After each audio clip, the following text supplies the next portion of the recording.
Hoi, welkom. Leuk dat je kijkt. Ik ben Tom Lassing, beursbox.nl en ik ga het met Ronald de Zoete hebben over de lithiummarkt. En voordat ik dat doe, ga ik al even een aantal dingetjes vertellen over de lithiummarkt, want het is dan wel misschien wel leuk om dan een basis te hebben. Waar hebben we het eigenlijk over? Nou, wat is nou het voordeel om batterijen en accu's te maken van lithium? Nou, het voordeel is met name de hoge energiedichtheid die mogelijk is met lithium. Een lange levensduur, dat is ook een van die voordelen. Maar er is ook een nadeel. Je moet nooit zo'n batterij volledig ontladen. Dat is een van die nadelen. Nog een ander voordeel trouwens, en dat is heel belangrijk. Het is heel snel. Het kan heel snel reageren op een energievraag. Dat is ook even van belang. Dat is ook de reden dat hele grote batterijen die op het net zet ook met lithium gemaakt worden. Want je zou zeggen, ja, doe daar gewoon, hè, je hebt dan ruimte zat, doe daar een hele trage batterij. Maar die elektriciteitsvraag van het netwerk, die is nu. En dan moet die direct heel veel energie kunnen leveren. En lithiumbatterijen kunnen dat. Dus vandaar dat ook die hele grote, zware batterijen die op het netwerk zitten met lithium gemaakt worden.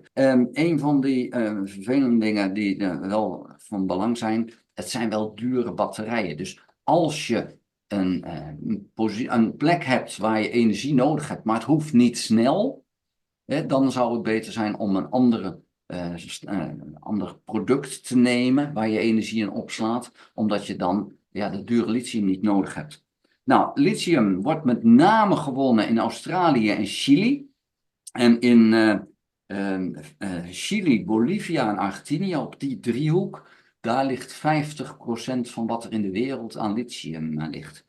En nou is het leuk, er is een aandeel, SQM, dat is de belangrijkste producent van lithium. En die hebben een koers-winstverhouding van 414. Dan denk je, ja, dat is niet interessant. Maar de pechratio, en dat is dan de verwachting over 5 jaar, die is slechts 0,91 en onder de 1 is winstgevend. Dus wil je voor de lange termijn kijken naar een eventueel interessant aandeel, dan is SQM, dat is de tickercode, die is dan interessant. Heb ik ook nog gekeken naar de productie 2020. Het is al even geleden, maar ja, toen was Australië de grootste producent met 40.000 ton, Chili 21.500 ton en China 13.300 ton. En samen waren ze goed voor toen 90% van de wereldproductie. Nou, dat gaat veranderen, want er komen ook binnenkort wat productielijnen in Europa open. In het noorden, Scandinavië onder andere. Dus er gaat wel wat veranderen. Maar het is wel duidelijk dat het toch al aan één kant ligt. Nou, dat is mijn verhaaltje over de introductie. En ik wil het graag aan Ronald het een en ander gaan vragen over lithium. Want lithium is belangrijk. Er zijn heel veel kansen aan de uitdagingen. Maar er zijn ook een aantal dingen gaande. En dan denk ik met name aan de EV's, de auto's op elektriciteit. De vraag daarnaar is wat aan het inzakken. Ronald, ga jij het eens uitgebreid hebben over kansen en uitdagingen van lithium?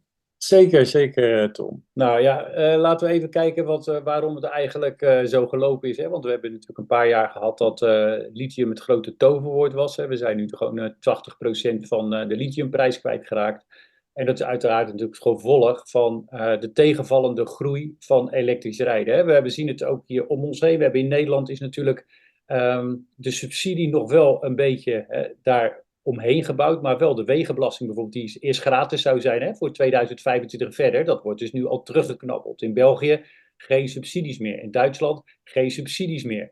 Dus als het gaat over elektrisch rijden, het enige waar altijd naar wordt gekeken is Noorwegen, omdat daar ongeveer je de auto gratis krijgt. En daarom het een succes is. Dus het is niet zo dat omdat het een succes in Noorwegen is, dat het succes in Europa wordt. Het kan wel een succes gaan worden, maar echt niet in 2030. De politiek die wil dat het een succes wordt, dat snap ik. Maar de consument heeft natuurlijk heel veel lasten. Jij leest ook de krant om en hoeveel geld ook jongeren moeten betalen. En jij misschien ook en andere mensen ook hè, aan hun huis bijvoorbeeld. Aan de gestegen prijzen in de supermarkten. Um, al dat geld natuurlijk, ja, dat kan maar één keer uitgegeven worden. En de prijs van EV's is niet hard aan het zakken. Ik liep bij de Volvo bijvoorbeeld 2 weken geleden, ja, onder de 48.000 niks te koop. Nou ja, wie heeft de 48.000 even op zijn rekening staan? Hè? Daar wordt iets te makkelijk over gedacht door de politiek. Het tweede wat speelt, en naast de koopkracht, is ook een elektrische auto heeft natuurlijk een afschrijving waar je ja, de hik van krijgt. Want na, laten we zeggen, 7, 8 jaar, wanneer die batterij dan bijna op is, wat krijg je dan nog? Dan heb je een hele mooie auto staan. Maar ja, wie wil hem hebben als je nog maar 20, 30% capaciteit erin hebt? Hè? Dat is natuurlijk ook een groot probleem. Want de carrosserie, alles is goed. Hè? Splinter, het slijt bijna niet. Geen draaiende onderdelen, nauwelijks. Goed onderhoud. Maar ja, zonder batterij, we kunnen het niet vervangen. Het zit helemaal in die onderste laag zit het verwerkt. Dat is onmogelijk om dat nu te recyclen en snel even een nieuwe batterij. Misschien kunnen we een dakdrager, hè, dat zou kunnen komen met een accu. Dat je bij wijze van spreken, hè, dat zou een optie zijn. Dat je op die oude auto's, want er moet een oplossing worden gevonden. Dat je daar een batterijenpakket via het dak of in je achterbak. Maar het kan niet op de bestaande plaat. En ik denk dat het ook te duur wordt. Dus je hebt het nadeel dat de auto is duur in aanschaf. En de afschrijving gaat hard. En eigenlijk is het alleen maar interessant voor mensen die eigen zonnepanelen hebben. En zelf op kunnen laden. Dan verdien je na 7, 8 jaar heb je je auto terugverdiend. De rest is het gewoon te duur. Dus wat zien we nu? Terugkomend op waarom die lithiumprijs zo hard zakt. Is eigenlijk dat men teruggaat naar hybride auto's. Kleine accu, radius 100 kilometer en de rest is gewoon dan benzine. Ford heeft dat nu een paar keer aangekondigd, BMW heeft het aangekondigd, Stellantis heeft het aangekondigd, eigenlijk tot 2035, want dat is dan uiteindelijk de afgesproken uiterlijke tijd dat we in Europa nog iets anders mogen verkopen dan 100% elektrisch, dus nog een dikke 10 jaar te gaan. En dat betekent dus gewoon dat de komende jaren die enorme steile curve van die verwachte lithiumvraag, daar mogen best wel vraagtekens bij geplaatst worden. En dat is ook de reden, dus ook dat je die aandelen, je noemde er net een paar. Ja goed, ik heb ook even een rijtje voor de mensen die nu kijken. Albemarle is dan de grootste, met 19 miljard beurswaarde. Livent Corp, Lithium Americas heb je, Sigma, Mineral Resources, dat zijn allemaal lithiumbedrijven. Nou, kijk maar naar de koers, kijk even naar de grafiek. Nou ja, je schrikt gewoon van die enorme steile lijn naar beneden. En natuurlijk is het zo, je zei dat zelf ook al, van de vooruitzichten, ook bij SQM zei jij, dat die er best wel goed uitziet. Maar dat is toch echt wel de vraag of de echte vraag naar lithium zo hard toe gaat nemen. Plus dat je ook nog het risico hebt, zoals je al zei, lithium heb je nodig als je heel snel moet leveren, aan het net bijvoorbeeld, of je moet gas geven, ja, moet je het ook snel hebben. Maar er zijn natuurlijk wel alternatieve batterijen, technologieën, die komen wel op. Je hebt de solid-state batterij, die zich onderscheidt doordat je geen vloeibaar elektrolyt hebt, maar een vast elektrolyt. Wat wil zeggen dat de ionen niet tussen een vloeistof tussen de anode en de kathode gaan, maar door een vast gedeelte, waardoor die goedkoper is, minder brandgevaarlijker, lichter is en ook goedkoper. Nou, QS QuantumScape, dat is een bedrijf dat daar dus in voorop loopt. Maar ook die zie je dus dat die enorme koersval gemaakt heeft. Dus wat ik ermee wil zeggen is, er is veel onzekerheid. Komen er nieuwe batterijen? Nou, op de korte termijn, ik denk de eerstkomende 5 jaar zijn de wetenschappers het wel over eens, gaat dat niet komen. Na 2030 zou het zomaar een ander verhaal kunnen zijn. En zouden andere type batterijen geplaatst kunnen worden in die auto's. Dus het is ook best wel lastig om in te schatten wat nu die lithiummarkt gaat doen. De komende tijd zie ik het in ieder geval niet zo heel positief in. Gewoon omdat het feit toch er is, overheden hebben weinig subsidies meer. Het moet naar oorlogen toe, woningbouw, zorg. Al die landen in Europa en ook in Amerika hebben ze daar last van. Die wereldeconomie ziet er niet zo goed uit voor de komende jaren, ondanks de lagere rente. Want we lenen, Amerika leent ook zich helemaal suf. Je mag gewoon de vraag stellen of dat houdbaar is. Ja, en als die particulier gewoon weinig geld heeft, de Chinees die krijgt bijvoorbeeld $1000 subsidie op een elektrische auto. Dat zijn niet de moneymakers. En dan heb je ook nog die handelsoorlog waar we mee bezig zijn. Dat is natuurlijk 100% in Amerika gaat er op zo'n Chinese auto. Hier dacht ik, tussen de 10 voor Tesla dan, die ontspringt het dan tot ongeveer, dacht ik, 36% voor de mensen, de producenten die geen gegevens hebben aangeleverd aan de commissie, om te beoordelen of er vals gebruik wordt gemaakt van subsidies. Dus ja, dat gevecht dat gaat ervoor zorgen dat de Chinese auto's die gaan naar China en naar India en de Europese en Amerikaanse auto's die gaan strijden tussen de continenten. Ja, wat het jammere ervan is sowieso dat historisch gezien concurrentie altijd nodig is om prijzen naar beneden te krijgen. Ja, als er geen Chinese auto's komen, uiteraard klinkt dat heel goed voor onze industrie, maar het gaat er wel voor zorgen dat die prijs van een elektrische auto natuurlijk daardoor niet snel gaat dalen. Dus wat dat betreft zie ik die vraag naar elektrische auto's wel toenemen. Hè. We zien het ook dat het stijgt, maar veel en veel minder dan dat aanvankelijk werd gedacht. Ja. Nou, ik vind voor mezelf, ik heb dus geen elektrische auto. Hè. Ik heb oude Dacia's, die heb ik nieuw gekocht, maar die rij ik ook op. En die rijden voorlopig nog wel eventjes, denk ik. Maar ik kan me niet indenken dat je een elektrische auto zou kopen. Maar ik rij mijn auto's dus altijd op, in principe. Als ik zo'n elektrische auto zou kopen, dan zou ik minstens willen dat die batterij wel te vervangen is. Want inderdaad, wat je al zegt, die batterij is halverwege de levensduur van de auto, is die op. Dan zou je die batterij toch moeten kunnen vervangen. Dat is toch hartstikke logisch, zou je dan zeggen. Ja. Als een fabrikant dan komt van, nee, dat kan niet. Ik zou die auto dus niet kopen. Maar ja, goed, er is natuurlijk heel veel mensen iets van, ik Sorry. koop hem Ja. voor een paar jaar. Mhm. En dan is dat minder belangrijk. Maar je prijs die je ervoor terugkrijgt is dan wel veel lager. Maar ja, misschien zie ik dat. Jij wil iets zeggen. Ja, nou ja, NIO hè, die heeft dus heeft de swap-accu eigenlijk. Hè, dat proberen ze dus uit te ontwikkelen. Hebben ze ook met Shell hebben ze een samenwerkingsverband hè, om de tankstations van Shell daarvoor te gaan gebruiken. Met name in het Verre Oosten. Ik heb het ook op tv gezien. Het is een soort plateau waar je auto oprijdt, moet je je voorstellen. Dan komt er een soort machine die trekt zeg maar een stukje bodemplaat eruit, hè, waar ook je accu's in zitten. Dan, en die gaat naar beneden. Het duurt geloof ik 2 minuten. En dan komt er een nieuwe terug. Het is natuurlijk erg bewerkelijk. Het kost aan de andere kant, ja, dat is wel. Kijk, als je gaat laden, laten we eerlijk zijn, ben je ook wel eventjes een paar minuutjes kwijt. En zo erg is het natuurlijk ook niet eventjes als je ergens moet denken alleen. De vraag is natuurlijk, ja, hoeveel accu's kunnen er geladen klaar liggen voor de mensen die langs rijden. Dus het is ook wel een behoorlijke investering voor zo'n tankstation of een Shell die erachter staat, die kan dat wel betalen uiteraard. Dus er zitten wat haken en ogen, maar er wordt zeker over nagedacht. Ja, de hoop is natuurlijk dat die actieradius natuurlijk verdubbelt en dat soort zaken. Maar het gaat inderdaad over het aantal cycli. Een batterij heeft dus een laadcycli. Eén laadcycli is van leeg naar vol. Hè. Nou, we gaan richting die 10.000. Ja, kijk, als je 10.000 laadcycli hebt, hè, doe ik eventjes een keer 300 kilometer dat je rijdt op een batterij, dan zit je al op 3 ton. En je moet daar nog wat aftrekken, omdat je nooit helemaal leeg gaat en ook meestal niet voller dan 90%. Kom je op zo'n 250.000 kilometer totaal. Nou ja, dat is voor veel mensen met een 20.000 kilometer, hè, laten we zeggen, dan ben je 12 jaar verder. Dat vind ik, dan kan je de auto wel redelijk afschrijven, maar niet op 7, 8 jaar. Dan wordt het een heel ander verhaal. Dus nogmaals, ja, dat onderstreept dus hoe belangrijk die wetenschap is om laadcycli omhoog te krijgen zonder dat daar de kosten van de batterij ook nog eens omhoog gaan. Ja, die NIO, dat vind ik inderdaad wel grappig. Want die stellen eigenlijk van nou, als je nou je batterij leeggereden hebt, dan kan je hem wisselen. En dan denk ik van ja, maar je hebt zonnepanelen, je wil gewoon opladen. En je wil eigenlijk alleen maar wisselen als die batterij niet goed meer is.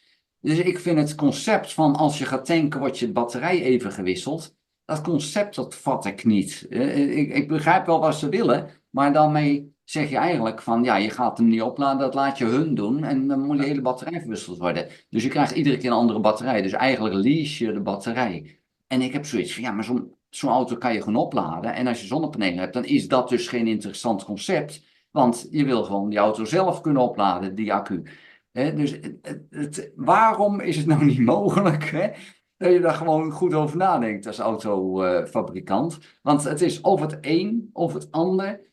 En niet de tussenvorm. En dat vat ik dan niet. Maar goed, het is op zich wel heel aardig om te zien dat er wel heel veel beweging is.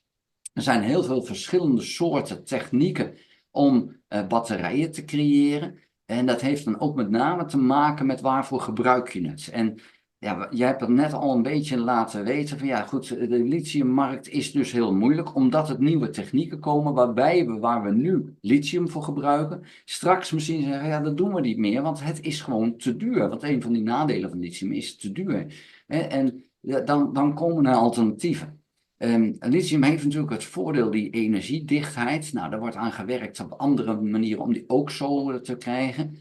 Maar wij hebben op meerdere plekken natuurlijk energie nodig. Als je gaat kijken in huis, ja, dan zou je een heel ander systeem kunnen hebben dan een lithiumbatterij. Maar op dit moment gebruiken we de huisbatterijen. In Nederland hebben we er niet zoveel, maar in Duitsland gebruiken ze wel. We hebben nog veel lithium. En dat hoeft helemaal niet, want je kan daar zoutbatterijen gebruiken. Of, van alles nog wat is er al. Tot zelfs loodbatterijen. Gewoon de accu's die je uit vrachtwagens haalt. Die zetten 6 op elkaar. En je hebt ook een prachtige manier om heel veel. Ik weet niet of je het zou moeten willen. Maar het kan wel. Hè. Er zijn mensen die zeggen van ja, dan heb ik voor bijna gratis heb ik ook een huisaccu. En dat is zo. Daar kan je veel mee doen. Want die hoef je niet te verplaatsen. Dus als je dat dan gewoon neerzet en je hebt ook in huis genoeg ruimte, dan maakt die omvang van die batterij minder uit. En in een auto is dat natuurlijk wel van belang. Daar wil je zo klein mogelijk hebben, want anders ga je alleen maar een tandenborstel meenemen met je auto. Maar je hebt net wat ik al zei met die SQM. De korte termijn koers-winstverhouding 414. Lange termijn is dan een pechratio van de analisten zeggen, ja, dat is dan wel koopwaardig. Maar ja, lange termijn, hoe ver kan je voorspellen? 5 jaar vooruit voorspellen? Nou, het is al moeilijk om een half jaar vooruit te voorspellen en laat staan 5 jaar. Dus daar zit inderdaad wel een enorm risico aan. Maar ja, we weten dat de wereld wel naar elektriciteit toe gaat. Dus dat is dan wel het plus. We weten alleen niet welke technieken gaat komen. En ja, dat blijft dan toch wel een stukje verrassing. Ja, moeten we nog met andere dingen rekening houden, Ronald? Nou ja, waar je wel een rekening mee moet houden als je het hebt over het aantal SQM bijvoorbeeld, is dat je enorm veel overheidsbemoeienis krijgt. En dat je dan heel goed daar je aandelen op moet selecteren. Het komt eigenlijk omdat natuurlijk heel veel overheden hebben natuurlijk stukken land vrijgegeven aan bedrijven. Die zijn lithium gaan mijnen. Kun je op een paar verschillende methodes doen. Maar in ieder geval, het heeft veel oppervlakte heb je ervoor nodig. Meestal door verdamping. En dan ontblijft dat lithium achter. Nou, et cetera, et cetera. En die hebben natuurlijk gezien dat in de goede tijden enorm veel geld is verdiend door die bedrijven. Nou, dat hebben ze natuurlijk veel te goedkoop verkocht natuurlijk, hè, achteraf. Hè, dat is altijd zo. Dus zeggen die overheden, ja, wij gaan onze contracten gaan we herzien. Hè. Meestal gaat dat over 5 of 10 jaar of 20 jaar, hè, zover dus. En SQM die moet dus nu ook weer gaan heronderhandelen. En dan gaat een veel groter gedeelte van de inkomsten, dus hè, dat is niet zozeer voor de grond, maar ze willen gewoon een stuk van de inkomsten van dat bedrijf. En ja, dat weet je ook, als politiek zich gaat bemoeien met bedrijven, hè, dan ja, doe maar een beetje extra en we hebben er niks mee te maken. En die hebben hele andere, die willen eigenlijk gewoon een vaste inkomsten de komende 20 jaar. Terwijl zo'n bedrijf kijkt naar de markt, hè, kan ik het leiden of niet, dat ik mijn prijs verlaag, dan kan ik mee concurreren. Dus dan doe ik dat. Een overheid zegt, nee joh, zorg maar gewoon dat er gewoon voor mij elke ton lithium, dat er €500 naar mij gaan, ik noem iets raars. Hè, dat wil de politiek, die wil zekerheid. Maar dat is er natuurlijk niet in die markt. Dus daarom gaat het altijd dan vaak scheef. En die aandeelhouders gaan zich roeren, want die willen helemaal geen overheidsbemoeienis. Dat moeten eigenlijk 2 aparte stukken zijn. Je hebt wetgeving hè, en het mogelijk maken dat iets gebeurt en de bedrijven die voeren het uit. Ja? En dat daar geld wordt verdiend, prima. Hè, dan kan je nog zeggen, joh, word dan een stukje aandeelhouder. Hè, daar zijn ze eigenlijk mee bezig, maar ga niet op mijn stoel zitten als bestuurder.